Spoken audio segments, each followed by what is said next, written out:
Well, hello and welcome, or welcome back to Read Becca for my weekly chatty catch-up on everything that I read, everything I'm currently reading, and everything I'm looking forward to reading for the first week of 2024. It is so nice to dive into the new year, to have a clean slate and reset and refresh.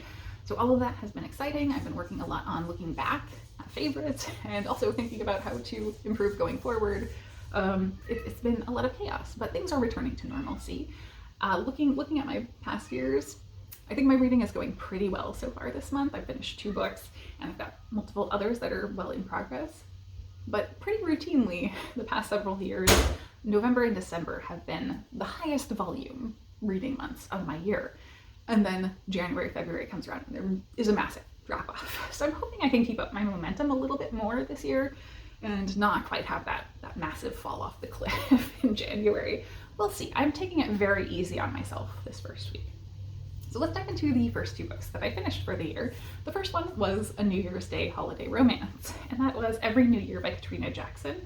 I did really enjoy this one. It wasn't really a standout, so we're following Ezra and Candace, and the premise or the setup for this is kind of ingenious because we are jumping between New Year's days, or New Year's Eves, and we start in 2001 and very rapidly fly through 2001 to 2004. As we're following Candace and Ezra kind of being third wheels to their roommates in college who are starting to get some romantic interest in each other. And so they spend a lot of time together sitting around waiting for their roommates as they're flirting. And that's kind of the way it goes for the first couple of years there. And so they, because of their proximity, wind up having a New Year's kiss every year. So we don't really get what happens in between. But then we jump suddenly to 2019, and things have massively changed. They are seemingly on the outs with each other, not really in touch with each other anymore, but they each still very much feel deep-seated love.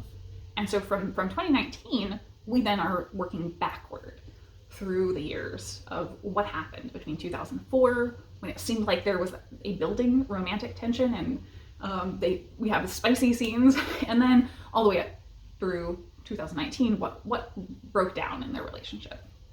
So I felt like, as I said, we don't get a lot of the in-between.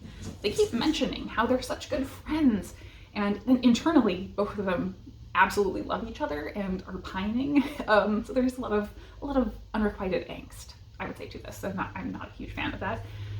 But the telling the story through jumping between New Year's was amazing. I thought that was so innovative and just a really cool way of telling this story. But for me, I need more development of the relationship. I didn't see any evidence that they were actually friends, because throughout we hear repeatedly that they kind of just go the whole year without talking to each other very often. And I'm like, well, you're not probably that close of friends. You're acquaintances through your roommates, right? But we do actually get this kind of compelling story with very spicy, steamy scenes, because eventually it does progress to them sort of hooking up every New Year's. So that was a great way of incorporating a lot of steam to this. This was quite smut-filled and very well written, I think. I liked the characters, I think, in general. But the one major problem I had with this that made me not love it is something that probably was not the intent of the author.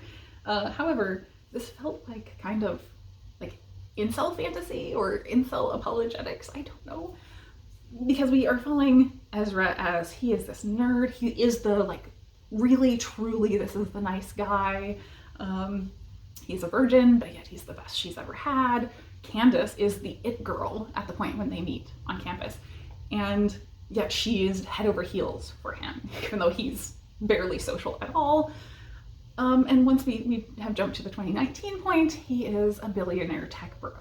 And it was little things that just kept pointing me that way, and there was nothing overt or gross about him as a character that was putting me off, but it felt like telling this story internally of, what an incel would be telling themselves is the situation. I couldn't get that out of my head once it was in place, and so following through the whole book, I just kept thinking of it. Do I think that was the author's intent? No, absolutely not. I really don't. But I couldn't get it past it once it was in my mind. So that made it very, very hard to read. But as a book, it was enjoyable. I liked the premise and execution of that New Year's Eve story and the way that it sort of told us this innovative time lapse of their relationship. I didn't like the communication aspects. That was a pretty big issue for me, and as I already pointed out, I really wanted more progression from the relationship, but it was a good time, and I read it in a day, so it was pretty fun romance. Then I read Hex by Jenni Fagan. This is another kind of tiny little book, and I quite liked this, but again, it wasn't a super standout.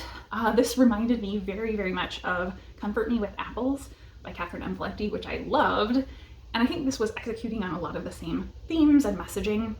So in this story, it is a very different story from that book. This story, we are following Galis Duncan, who is a witch, or she's being tried as a witch and is about to be put to death. She's been through horrific things, torture at the hands of witch finders, and is now sitting in a jail cell just waiting to die, basically. And then a woman shows up, Iris, who is from the future, from contemporary times. And she also is a witch and has cast a spell to come back in time because she doesn't want Galis to be alone in the moment when she's dying. And so I think that was such a powerful story to tell. This apparently is a part of a series that is intentionally looking back on dark moments in history, and obviously this is one. And I found it so powerful that this is focusing, to what I was saying earlier, the similar themes with Comfort Me with Apples, the idea of men's power over women and the continuous oppression of women, where Iris is talking to Galis and saying things have changed, but we are still very much in an oppressed state. We're trying to do things better and improve the plight of women, but it's just so hard to get a handle on that because men are so threatened by women's power. And so it talks a lot about women's power. It talks about how, well, let me actually jump to a couple of the spots that I had to read. A woman's voice is a hex. She must learn to exalt men always. If she doesn't do that, then she is a threat, a demon whore, a witch. So says everyone and the law. So say the king and his guards. So say the witch pricker and his sadistic friends. So say the husbands, the haters, the wives, the daughters, the God-fearing. Demons are always trying to kill them. So they know. So says the hangman who sleeps with the Bible in hand. And then a little further on, but to the same kind of topic. Smart women taught me. How'd they teach you? They wrote the stories they were not meant to, were published by others who broke rules to do so. They sang the songs they were not meant to sing, stole time to make paintings that left breadcrumbs for those of us who came after them, so we might follow them through the forest and try to get out the other side. They acted in films, on streets, in bars, or I just listened, cleaning loos alongside them, or sat next to a stranger who'd chat away. Those are all the women who have taught me. So I feel like there is that power of women coming together and women's kinship in oppression. It was really powerful in those aspects. I don't feel like this was maybe substantial as a story because most of it is really just Iris and Galis in this prison alone together having a conversation and passing the time until the end. And I think that was quietly powerful, but I wanted a little bit more out of it, I think. So I'm very happy that I got this and I did really enjoy reading it.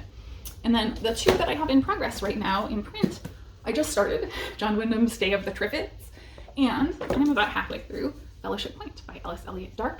I'm also audiobooking How High We Go in the Dark by Sequoia Nagamatsu, and I'm about halfway through that one, I think. So those will all be my priorities for the week. I don't think I'll be starting anything new that I'm planning on. I did watch one movie this week. I watched Downsizing, and I kind of liked it, but it wasn't a standout. It's sort of climate change, comedy satire, and I felt like it didn't conclude in a way that was very satisfying or terribly meaningful. I don't think. It was okay. So I think that was it for watching. As far as my week, it's been a return to normal to what I was saying earlier. We did get our first little bit of snow sticking yesterday. We had gotten snow last week, I think I shared that, but none of it stuck. So Friday night, it did snow and stuck a little bit.